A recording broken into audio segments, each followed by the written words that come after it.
Hello and welcome to Agents of Nonprofit. My name is Alexander Lapham, and I'm here to speak with everyday superheroes helping nonprofits.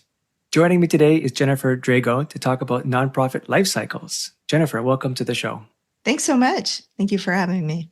So as we begin, before we begin, I should say, the topic, I'd love to know your superhero origin story. That is to say, how did you get started working with nonprofits? Yeah, thanks so much for asking.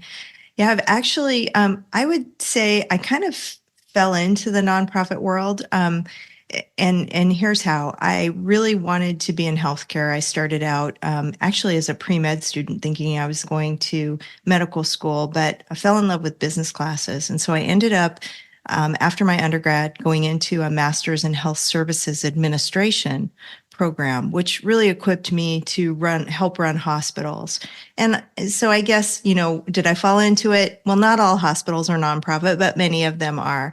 And so from there, I did start working after graduate school for a nonprofit health system in their planning and strategy department, did a lot of strategic planning, program planning, facilities planning. I've also worked over the course of my 30-year career in senior living, and a lot of senior living organizations, including the one that I worked for, are nonprofit as well. And just fell in love with nonprofits. I've actually sat on a number of boards in the health and human services arena, and I've actually helped to form 2 nonprofits in the Phoenix, Arizona area in the United States. So I'm a nonprofit girl through and through. And today, what I love to do is help nonprofit organizations thrive. And one of the ways we do that is through the topic we're going to talk about today, which is life cycles and building capacity through the life cycles concept. Yeah, a couple of points. One is, if I had a scorecard of everyone that I was able to talk with who said they fell into nonprofits, I think I would be ultra rich. It seems to be the use case. Very sticky, though. Once you fall into this arena, you don't want to leave. So lovely to hear the background. Second thing, related to the topic at hand, nonprofit life cycle. I mean, I've seen obviously those 2 words separately. It's not so often you see them together. So maybe you could paint a picture of what is the nonprofit life cycle? What does that mean in the context of a nonprofit? That's a great question. And so when I was introduced to the life cycles concept, it was in business school, right? And it was around business life cycles, how you have an organization that, and it's usually doesn't start as an organization, it starts as an idea, goes through some kind of startup phase. After the startup phase moves into growth, hopefully settles into maturity, can then after a point of maturity either stay in maturity for the long term, sometimes goes into a decline state, and then into if it is in decline, you have the opportunity to either turn it around or to it can move into a terminal state, which is where the business or the product might go away. So I've seen this applied to businesses. I've seen it applied to products. You mentioned software. It's probably been applied to software in ways that and I don't. And now has been adapted also for the nonprofit world. And the thing that I think makes it a little bit different for nonprofits, at least as I've learned it, if you picture a table, a 4-legged table, for the nonprofits, the table legs are the things that provide the structure, the stability, the resiliency of the nonprofit. And those things are administrative systems, and we can talk more about each of these, your financial resources, and or your business model, what's your revenues and expense model look like, your governance or your board of directors, your management and their talents and skills. So those are your 4 table legs. And then what sits on top of those 4 table legs are your programs, usually the core of a nonprofit's work. And then through your programs, what sits on top of the table in a nice little vase is your mission. So you're able to fulfill your mission by having your programs, your management, governance, financial resources, and administrative systems all in alignment under the life cycle capacity, under the life cycle stages. And so I'll speak a little bit more about each of those and what I mean about having those all in alignment. It's really important that each one of those components sits in the same stage of your life cycle as the organization grows, or else you get a wobbly table and your, mission has to fall to the side, maybe because there's a weakness in one of those foundational elements. What's the word we can use for those elements? Is it, I mean, I don't want to say table legs every time. I've heard the word pillar before. What would you like to call They them? they are in essence pillars. I would call them pillars. Awesome. So there are 1, 2, 3, 4, 5, 6, 7 stages, each Mm-hmm. of which within each stage, it's important, you're saying, to have those 4 pillars more or less aligned. Before we get to the actual though pillars, let's talk about some of these stages Yeah. and why they're important and what we need to do with them and at what we should do at each of these stages. Okay. So I guess the first question would be, is if you could maybe just give I mean, some of them are maybe obvious, like startup, but if you could maybe give a definition for each one first, and then we can take it from there. Sure. Yeah, you bet. I would be happy to do that. And picture these along a continuum. And actually, the diagram, if we were video, also I would share with you kind of a bell curve, because that's how it looks in terms of, we really want to stay in the middle of that curve, which is your maturity stage, as long as possible before, we go into decline or have to work to turn around or rejuvenate things. So I'm going to start at the left end of what that bell curve would look like as we're going up. The first stage is the idea stage. And this is where there's a perceived community need, which sparks a founding idea or a vision of what could be. And so that's where you start to talk about your programs. You may have some folks who, it's sometimes usually brought about by a founder that says, "Hey, I have this great idea." And they encourage people around them to join them in this mission of potentially starting this startup. There's not a board at that stage. Obviously, usually no resources and no systems in place. So really early, just talking about the idea. Then you move into the startup stage. And the stage here, obviously, is where you're beginning to operate. And it's when your energy and passion are at their highest, but your systems are generally lagging far behind. So if you've ever been in any kind of startup situation for business, even if it wasn't a nonprofit, you're generally starting with a program. You're trying to roll something out. And so often in that stage, your programs are maybe simple, experimental, generally have more breadth than depth.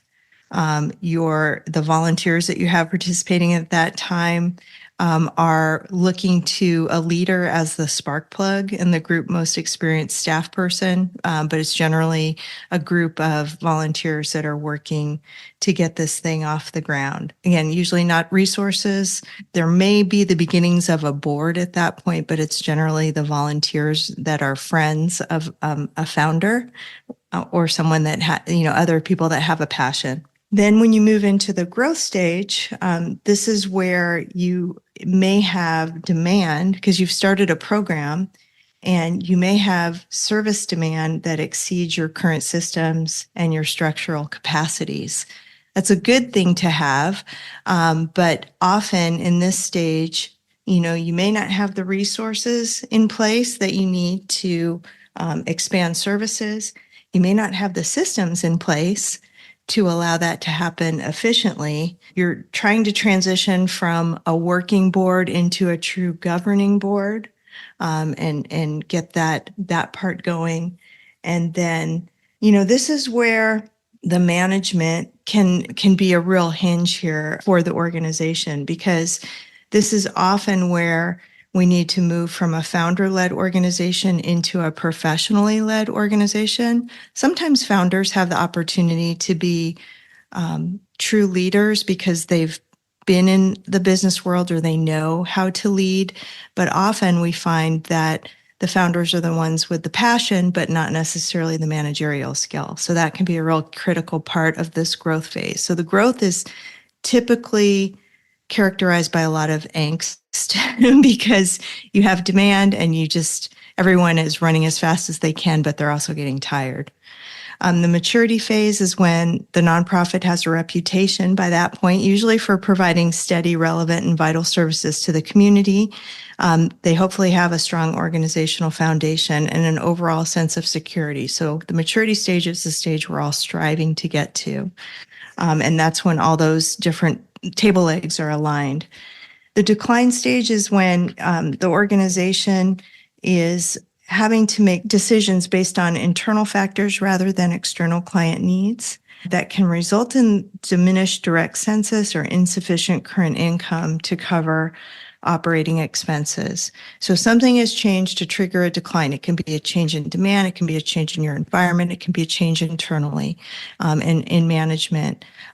In my world, in senior living and healthcare, sometimes it's a change in reimbursement structures that you have nothing to do with or say about. You have no say over, but it triggers a decline, and that really is the key trigger, I guess, to the nonprofit board that they need to do something different. They either need to look at their services different to enact a turnaround or make a decision to exit either the entire business or a certain part of the business.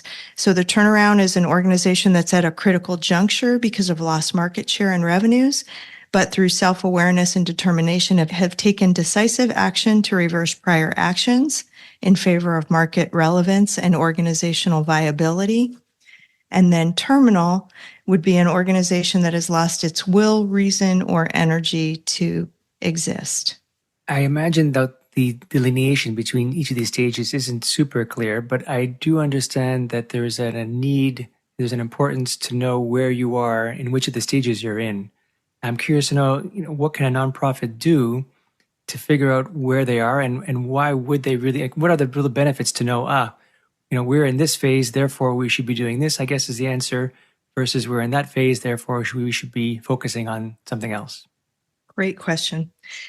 So one of the things that that nonprofits can do, and we're so fortunate that we actually have an organization that exists to promote life cycles knowledge. It's called the Nonprofit Lifecycles Institute. And they actually have a self-assessment tool that nonprofits can use to self-assess where they are in that life cycle. But the interesting thing about that assessment is that, remember when I said that, we have the table legs plus the programs, and my experience is that I don't often, when I go in to work with a nonprofit, see that all the table legs and the programs are in the same stage of the life cycle. So it's important to know this is kind of a diagnostic tool. And so when you take that self-assessment, it's going to help you and your board assess where each pillar is in the life cycle stage. And what that will tell you then is it will help you point the way to how do we bring those things into alignment. And I'll give you a real life example. Many nonprofits, I mentioned that they tend to form around a community need, which means programs tend to be the leading thing that we work on. And that's one of the table legs. So often, as a nonprofit is working and is starting up, we'll see the programmatic part of that move more quickly into the growth stage, while everything else in the organization lags back in the startup phase. And it's really frustrating for boards because they don't understand, they're working so hard to deliver these programs to people, and they don't understand why things aren't moving more quickly or why it just feels so hard. And it's because the other table legs are, lagging behind. And so that's the beauty of doing a self-assessment or having a professional like a life cycle capacities consultant, which is somebody who's certified by the Nonprofit Lifecycles Institute. Someone like me can come in and can help do the assessment if the board doesn't want to do the assessment itself. And one more quick thing about the assessment I forgot to mention is the beauty is if you have a board, you have them each take the assessment separately, and then we can kind of collate their responses and, get the beauty of everyone's opinions, right? Because the executive director's opinion might be different than some of the board members based on their experiences. That's a great tactic, actually, to get each one to do their own analysis to see whether everyone is truly aligned or someone is not aligned, basically. So options are basically do the self-assessment from this particular website, or have someone like yourself come in and help them with the assessment. Then once you have, okay, let's say we're at the growth phase, what meaningful element does that tell me? And is that now a chance to say, okay, now that I know I'm in my growth phase, let's take a look at these 4 pillars to make sure all 4 of them are also within that growth period. And if not, adjust. Or Correct. Is it also like, or I guess I should say, how do we get to that maturity phase? What do we need to achieve to get there? Either by adjusting those 4 pillars or doing something else, or what would be the next steps, I guess, once the nonprofit has figured out where they are in that life cycle?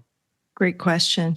So yeah, you're going to immediately through that assessment figure out what things what foundational elements, i.e. the pillars or the table legs, need to be adjusted so that you can bring all of those things into alignment. So, say your programs are in growth mode and everything else is kind of falling in startup.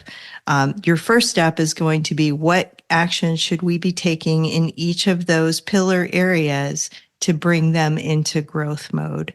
And obviously we all want to get to maturity, but we have to get into growth mode first, right? So first you want to align everything, and then you can talk about in future years how you move into the maturity stage.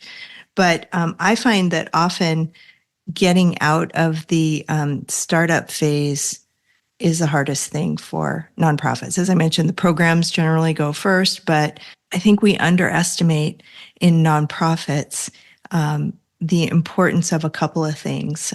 One is that leadership and really assessing, and this is really the board's role, right? So, you know what? I'm going to start at governance because governance kind of dictates everything else. So, when we talk about the board, we really need to have a strong set of bylaws that dictates how the board operates. We need the board to understand what their key responsibilities are with the organization as far as setting strategic oversight and their fiduciary responsibility.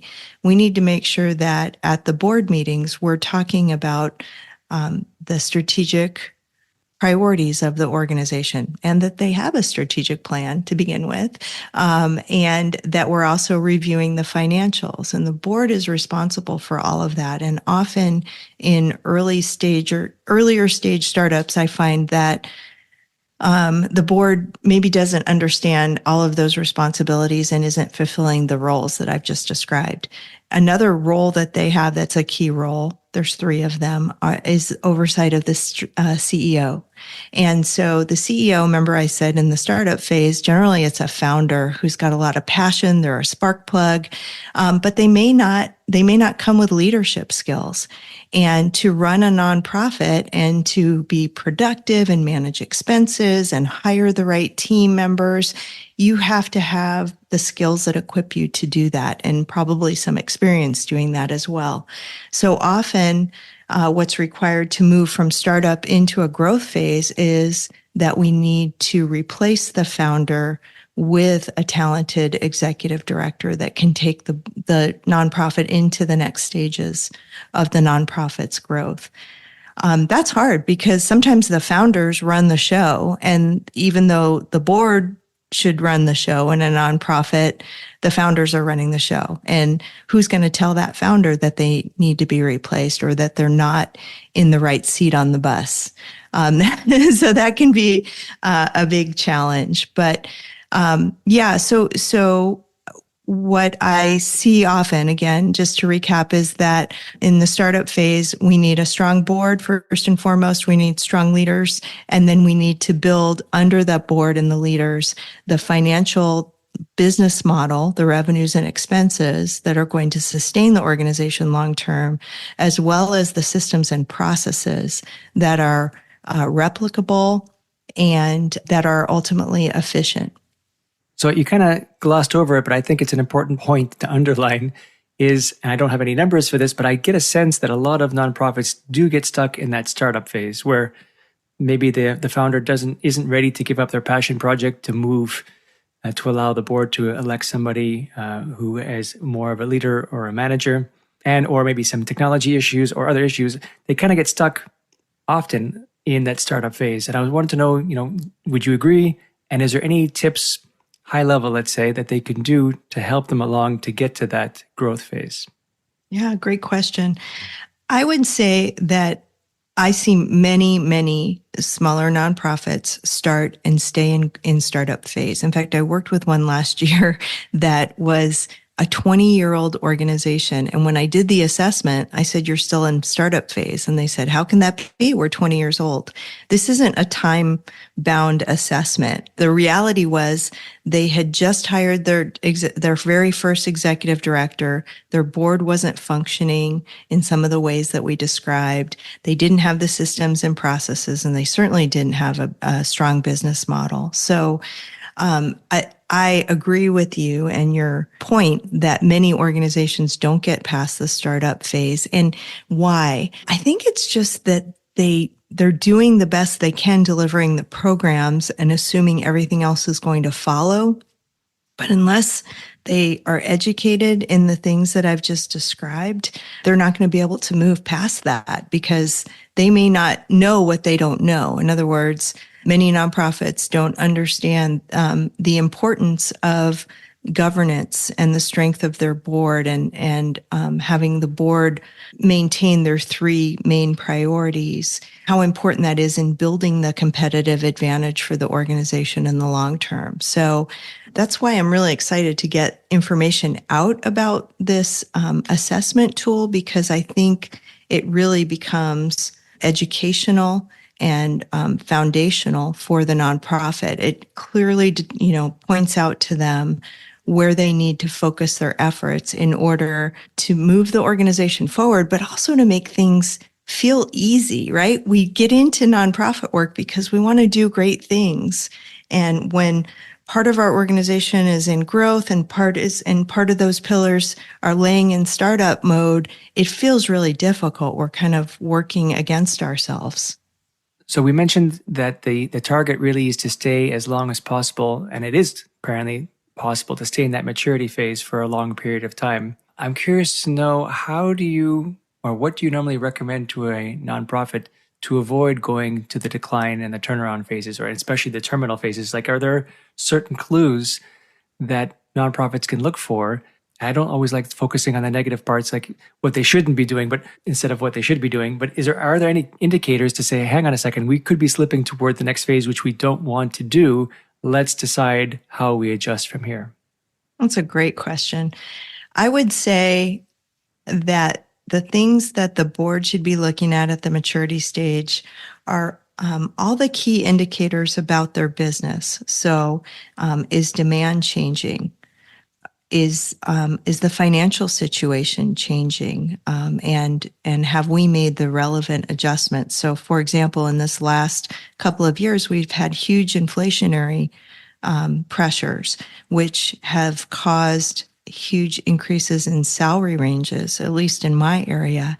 And that's impacted nonprofits a lot in my area because now they're paying their staff more than they ever have before. So that means we need to adjust the pricing that we may charge. And sometimes, again, we mentioned that our reimbursement sometimes is set by grantors or the government, depending on the type of work that we're doing. So we may not have as much chance to adjust on the revenue side as we, have to flex on the expense side. So these are all part of the board's role, right, in evaluating the organization and keeping a close eye on the trends, on the number of people that they're able to serve, again, the number of programs that they're able to provide, the financial situation, as we mentioned. A key way to do that, besides the monthly meetings and the dashboards and financials that the board should be reviewing at every meeting, is also to make sure that each year you're doing an environmental assessment. So you're looking at your internal strengths and weaknesses of the organization, as well as the opportunities and threats in your external environment. You're looking at, do I have new competitors? What is changing in the marketplace? Is there a new service that might be needed? Maybe we need to, maybe we have 3 core services in our nonprofit, and it's time to evaluate each of those using the life cycle approach. Maybe one of them is kind of a tired service, but there's a new demand in the service area that that is aligned with the organization's mission. So those kinds of discussions should be generated at the board level on an annual basis as part of their strategic planning process. And that includes scanning their environment and doing that environmental assessment. So I would say if a board is doing that annual process and that they have, key performance indicators or dashboards that help them understand on a month-to-month basis as they meet how the organization is doing, you're going to see those trends coming. You're going to see that train coming down the track, and you're going to be able to make adjustments and make good decisions on behalf of the organization. So would that be a good cadence, is once a month to look for these kinds of indicators? Like, I'm curious to know, the bigger question I'm trying to ask, I guess, is how often should you reassess where you are in that life cycle? Great question. Is it a month to month? Is that too often? Or is it maybe, month to month is more of those smaller indicators, but this kind of reassessment should happen, I don't know, every 6 months? Or is there any kind of timeline that you have in mind for reassessments? Yeah. Great question. And it really depends on the organization and the environment that they're working in, right? I would say many smaller nonprofits probably don't have the resources to do this more than annually. And it could be part of their annual strategic planning process. Again, they're doing their environmental assessment, their strengths, weaknesses, and looking out at their environment, doing their opportunities and threats. And as part of the internal assessment, they could be doing this life cycle assessment to say, where do we think we are? The monthly cadence, and again, it depends on the nonprofit. So I see a lot of nonprofits that meet monthly. I see others that, because it's harder and harder to engage nonprofit board members, are moving more toward a quarterly cadence with their board meetings or every 2 months. And that's fine also, provided that you are looking at key indicators every single time you meet. So when you do your strategic plan, you're setting up goals that you're trying to meet and key, financial numbers that you're trying to meet. And a dashboard, in my opinion, a dashboard should be created from that and presented to the board at every board meeting, whenever, whatever that cadence is, to say, hey, board, here's where we are in meeting these strategic priorities that we've set up for the year. So whatever the cadence is, there should be key indicators reviewed at every board meeting. That's my opinion, with that life cycle analysis then happening at least, I would say, once a year. And I'll share with you real quick, if I could. I have someone that I really respect in a senior living organization, and they operate in 5 different business lines. So, they operate senior housing, but they also have assisted living, adult day healthcare, PACE programs. They have, like I said, 5 different business lines. And what they do is they, on a quarterly basis, believe it or not. Now, again, this is a resourced organization that has the staff to do this. They bring these life cycle indicators for each of their programs to the board on a quarterly basis. Now, that would be where we would all aspirational, right? That's where we would all want to be at some point. But again, because staffing may be the issue here, we might not be able to do that on a quarterly basis.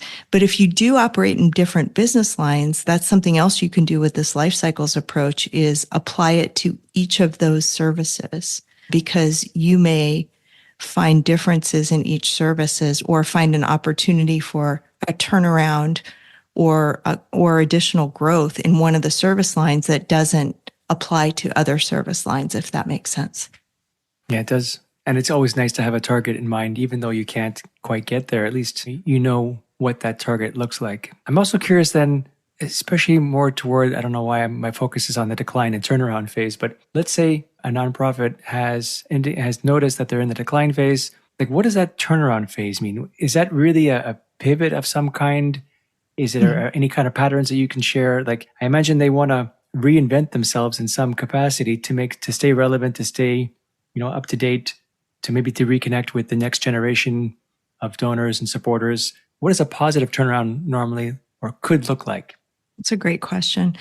So typically we're identifying the decline early, right? And again, this is not to overgeneralize, but I would say something that I can see happen with some nonprofits is that they're so invested in their mission and in their programs that they hold on to them at all costs, when some of them might need to be retired because they're no longer sustainable, right? So in nonprofits, we talk a lot about no margin, no mission. We can't operate if we don't have a margin. Yet not everything we do generates a margin. So we have to make sure we have offsetting things occurring. So, again, I think that the first thing is that if your board is doing its job of providing strategic oversight and monitoring their fiduciary hats on, you're going to see things earlier than you would have if those things aren't being reviewed regularly. And the key there is then asking yourself, what is still relevant about this product?